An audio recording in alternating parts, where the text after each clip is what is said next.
नमस्कार दोस्तों। आज के इस वीडियो में हम चर्चा करेंगे कन्या राशि का 2025 का संपूर्ण वर्षफल। 2025 का जो साल है वो काफ़ी खास है क्योंकि इस साल में शनि जो ग्रह आपके षष्ठ भाव में पिछले करीबन 2.25 साल से भ्रमण कर रहा था वो आपके सप्तम भाव में भ्रमण करेगा। उसी प्रकार राहु जो कि आपके सप्तम भाव में भ्रमण कर रहा है वो आपके षष्ठ भाव में भ्रमण करेगा। केतु जो कि आप ही थे राशि में भ्रमण कर रहा है इस साल में आपके व्यय भाव में भ्रमण करने जा रहे हो। उसी प्रकार जो गुरु आपके भाग्य भाव में भ्रमण कर रहा है वो भी आपके दशम भाव में भ्रमण करेगा। खास करके मंगल जो कि आपके राशि का नंबर 1 का अशुभ फलदायी ग्रह है वह वर्ष के शुरुआत से ही वक्री है। तो ये जो सभी ग्रह है उसके जो प्रभाव परिणाम होंगे वो आपके राशि पर मतलब कन्या राशि पर किस प्रकार से होंगे सभी के बारे में डिटेल में चर्चा इस वीडियो में हम करने वाले हैं। तो सबसे पहले हम चर्चा करेंगे कि आपका जो स्वास्थ्य है मानसिक या फिर शारीरिक वो किस प्रकार का होगा। जैसे कि आप ही के राशि में भ्रमण करने वाला जो केतु है वह पिछले करीबन 1 साल से वो भ्रमण कर रहा है। वह करीबन 19 मई के बाद आपके व्यय भाव में भ्रमण करेगा। उस प्रकार आपके राशि में भ्रमण करने वाला जो शनि है वो 30 मार्च के बाद आपके सप्तम भाव में भ्रमण करेगा। उसी प्रकार राशि का जो नंबर 1 का अशुभ फलदायी ग्रह मंगल जो है जो कि आपके लाभ भाव में भ्रमण कर रहा है 21 जनवरी के बाद आपके दशम भाव में भ्रमण करेगा। मोटे तौर पर अगर देखा जाए तो ये जो संपूर्ण साल है उसमें आपको जो स्ट्रेस टेंशन पिछले करीबन 1.5-2 साल से चल रहे थे शारीरिक या फिर मानसिक तौर पर वो इस साल के करीबन मई के बाद का जो समय है उसमें काफ़ी मायनों में नॉर्मल होते हुए नजर आएंगे जो कि बहुत ही अच्छी बात होगी। अब यहाँ पर एक बात है जिस पर ध्यान देना आवश्यक है। करीबन 19 जुलाई तक मतलब 7 जून से लेकर 19 जुलाई तक का जो समय है उसमें आपको थोड़ा सा खुद के स्वास्थ्य के बारे में ध्यान देना होगा। खास करके शारीरिक स्वास्थ्य पर कटना चिलना या फिर फ्रैक्चर होना इस प्रकार के छोटे मोटे अनुभव आपको मिल सकते हैं। बाकी अगर देखा जाए तो ये जो संपूर्ण साल है शारीरिक या फिर मानसिक तौर पर आपके लिए काफ़ी ज़्यादा शुभदायी साबित होगा। खास करके मई के बाद के जो समय है वो बहुत ही अच्छा होगा और मई के पहले के जो समय है इसमें भी कोई बड़ी दिक्कतों का सामना आपके स्वास्थ्य से रिलेटेड करना नहीं पड़ेगा जो कि बहुत ही अच्छी बात होगी। इसके बाद हम चर्चा करेंगे कि आपका जो आर्थिक स्तर है वो किस प्रकार का होगा। तो 2-3 बातें जिस पर ध्यान देना आवश्यक है। आपके राशि के द्वितीय भाव में 14 सितंबर से लेकर 28 अक्टूबर तक का जो समय उसमें मंगल भ्रमण करेगा। तो थोड़ा सा आपके जो स्पेंडिंग है आपके जो खर्चे हैं उस पर थोड़ा ध्यान देना आवश्यक है। उसी प्रकार शनि जो ग्रह है जो कि आपके षष्ठ भाव में भ्रमण कर रहा है जो कि आपका पंचमेश भी है करीबन 30 मार्च के बाद आपके सप्तम भाव में भ्रमण करेगा। उसी प्रकार गुरु जो भाग्य भाव में भ्रमण कर रहा है करीबन यह जो गुरु है वह 15 मई के बाद आपके दशम भाव में भ्रमण करेगा। मोटे तौर पर अगर देखा जाए तो ये जो संपूर्ण साल है इसमें आपको आर्थिक स्तर पर बड़ी दिक्कतों का सामना करना नहीं पड़ेगा जो कि बहुत ही अच्छी बात है। खास करके अगर आप शेयर मार्केट में ट्रेड करते हो तो करीबन अप्रैल के बाद अगर आप ट्रेड करते हो तो उसके कुछ अच्छे रिटर्न्स आपको मिलेंगे। पिछले करीबन 2 साल में आपने देखा होगा अगर आप शेयर मार्केट में ट्रेड करते हो तो आपकी जो ट्रेड है वो ठीक नहीं चल रहे थे, आपके जो अंदाज है वो ठीक नहीं चल रहे थे। आप कि आपकी जो राशि है वो बौद्धिक स्तर पर बहुत ही अच्छी मानी जाती है लेकिन उसका बहुत ही अलग सा परिणाम आपने देखा होगा। लेकिन इस साल के करीबन अप्रैल से लेकर जो बातें चलेगी मतलब ट्रेडिंग के मामले में वो आपके लिए शुभ फलदायी साबित होगी। सिर्फ यहाँ पर जो मैंने बात कही कि करीबन 14 सितंबर से लेकर 28 अक्टूबर तक का जो समय है उसमें आपकी जो स्पेंडिंग्स है उस पर थोड़ा ध्यान देना आवश्यक होगा। इसके बाद हम चर्चा करेंगे कि आपका जो घर का स्वास्थ्य है फैमिली हैप्पीनेस है वो किस प्रकार का होगा। जैसे कि करीबन यह जो संपूर्ण साल है उसमें फैमिली हैप्पीनेस के बारे में किसी भी प्रकार की बड़ी दिक्कतों का सामना करना नहीं पड़ेगा जो कि बहुत ही अच्छी बात है। घर का जो स्तर है वो काफ़ी अच्छा देखा जाएगा। पिछले करीबन 1.5-2 साल में आपने देखा होगा कि घर के जो लोग हैं उनके साथ जो बातें वो ठीक नहीं चल रही थी लेकिन इस साल में जो बातें हैं आपके लिए बहुत ही ज़्यादा शुभ फलदायी साबित होगी।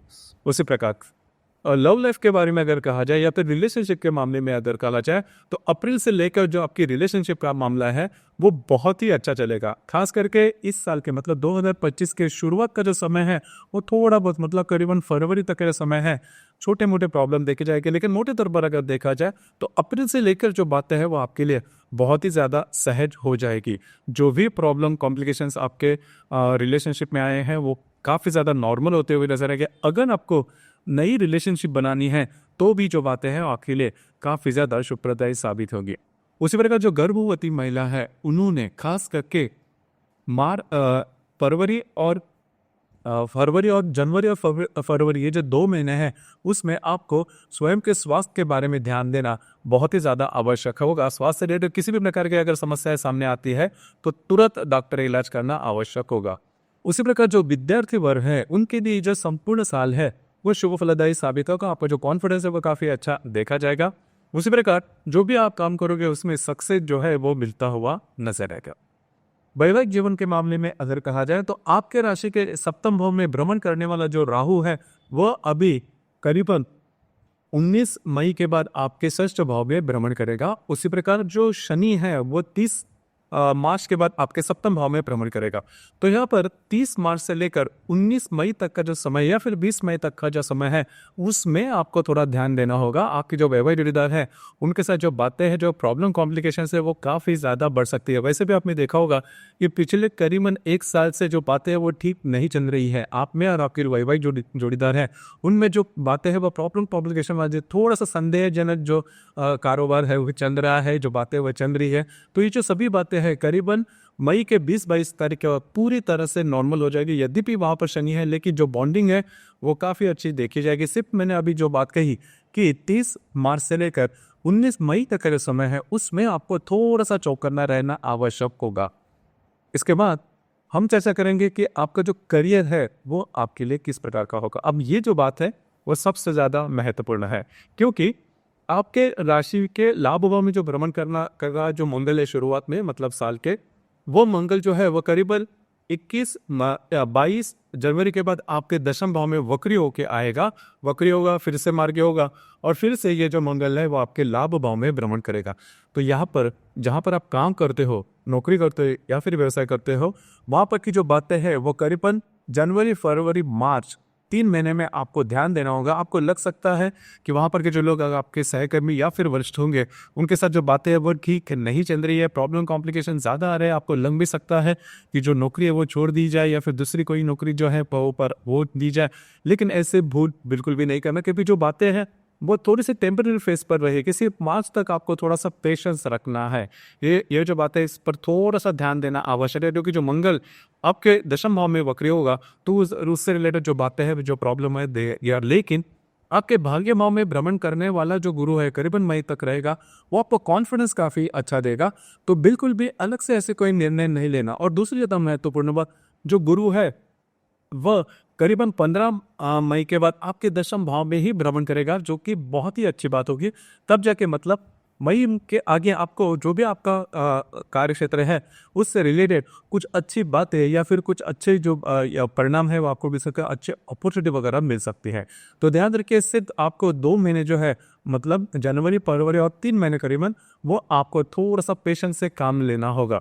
बाकी अगर देखा जाए तो जो कन्या राशि के लिए जो संपूर्ण साल है वो काफी अच्छा शुभ फलदायी साबित होगा कई मायने में। सिर्फ यहाँ पर एक जो बात है जिस पर थोड़ा सा ध्यान दीजिए, करीबन 7 जून से लेकर 29 जुलाई तक का जो समय है उसमें थोड़ा सा आपको सजग रहना होगा। थोड़ा सा आपको छोटी मोटी बातों पर लेकर थोड़ा सा ध्यान देना होगा कि वो जो पर्टिकुलर समय है उसमें जो स्ट्रेस है वो थोड़ा ज़्यादा बढ़ सकता है, क्योंकि यहाँ पर आपके केतु भी होगा। तो मंगल और केतु जो कि आपके व्यय भाव में होंगे और उसके जो प्रभाव है वो 7 जून से लेकर 29 जुलाई तक आपको ज़्यादा देखने मिलेंगे। मतलब ट्रस्ट करते किसी के साथ भी मतलब कि कोई बड़ी डीलिंग नहीं करना। उसी प्रकार किसी भी बात को लेकर कोई बड़े डिसीजन इन दिनों में नहीं लेना, और खास करके आपके जो वैवाहिक जोड़ीदार है उनके स्वास्थ्य के बारे में ध्यान देना बहुत ही ज़्यादा आवश्यक होगा। तो ये जो सभी बातें हैं जो भी मैंने कालावधि कही वह वे अगर ध्यान में लेकर अगर आप अपना शेड्यूल बनाते हैं तो जो बातें हैं वो आपके लिए कॉम्प्लिकेटेड नहीं होगी, जो कि काफ़ी महत्वपूर्ण बात है। इसी प्रकार इसके बाद हम चर्चा करेंगे कि आपका मतलब दैनंदिन जो एस्पेक्ट्स है ग्रह योगों के, जो योग है उसके जो प्रभाव परिणाम है वह दैनंदिन जीवन पर किस प्रकार से हो सकते हैं। जैसे कि रवि और शनि की जो युति है वह आपके षष्ठ भाव में होने जा रही है 12 मार्च को। तो यहाँ पर आपको स्वयं के स्वास्थ्य के बारे में ध्यान देना होगा। उसी प्रकार किसी भी प्रकार के महत्वपूर्ण निर्णय, कमिटमेंट, प्रोमिसेस या फिर डॉक्यूमेंटेशन से रिलेटेड किसी भी प्रकार के बात जो कि आपके कार्य क्षेत्र से जुड़ी है बिल्कुल भी नहीं करना। आपके जो अंदाज है वो चूज करते हुए इस प्रकार आपके जो कॉन्फिडेंशियल लेवल स्पॉइल होना, इस प्रकार के अनुभव इन दिनों में आने की संभावना थोड़ी ज्यादा बनती है। इसी प्रकार रवि और राहु की जो युति है वो आपके सप्तम भाव में देखी जाएगी और उसका जो प्रभाव है वो करीबन 15 मार्च से लेकर 25 मार्च तक देखा जाएगा। तो यहाँ पर अगर आप विवाहित हो तो आपके जो वैवाहिक जोड़ीदार हैं उनके साथ जो संदेहजनक जो वातावरण है वो होगा और कई पर जाके जो बातें थोड़ी सी कॉम्प्लिकेटेड भी हो सकती है। उसी प्रकार अगर आप पार्टनरशिप के बिजनेस में हैं तो वहां पर भी जो बातें हैं वो थोड़ी सी एक्सट्रीम पर जा सकती है। इन चीज़ों पर ध्यान देना आवश्यक है क्योंकि सप्तम भाव की जो रवि राहु की जो युति है वो खास करके जो महिला वर्ग है, कन्या राशि के जो महिला वर्ग है उनके लिए थोड़ी ज्यादा कॉम्प्लिकेटेड हो सकती है। इसी प्रकार शनि और राहु की युति भी मीन राशि में 14 अप्रैल को होने जा रहा है। तो यहाँ पर आपके जो वैवाहिक जोड़ीदार हैं उनके स्वास्थ्य से रिलेटेड रहने जो बातें हैं थोड़ी ज्यादा आ सकती है। ध्यान रखिए ये जो शनि राहु की युति, रवि राहु की जो युति है वो आपके जो वैवाहिक जीवन है उसमें थोड़े प्रॉब्लम लेके आ सकती है। इसी प्रकार रवि और गुरु की जो युति है वो आपके दशम भाव में होने जा रही है 24 जून को। तो ये जो रवि और गुरु की जो युति आपके दशम भाव में होने जा रही है यह आपके लिए बहुत ही ज्यादा शुभप्रदायी साबित होगी। खास करके जो भी आपका कार्य क्षेत्र है उससे रिलेटेड किसी ना किसी प्रकार की अच्छी खबर आपको मिल सकती है। उसी प्रकार कुछ नए काम में अगर आप देख रहे हो या फिर नई अपॉर्चुनिटी के बारे में देख रहे हो तो रवि गुरु की जो युति करीबन 24 जून को होने जा रही है। तो पकड़ के चलिए कि करीबन 15 जून से लेकर 30 जून तक का जो समय हो आपके लिए काफ़ी ज़्यादा शुभप्रदायी साबित होगा। कुछ अच्छे अपॉर्चुनिटी वगैरह आपको इन दिनों में मिलने की संभावना बहुत ही अच्छी बन रही है।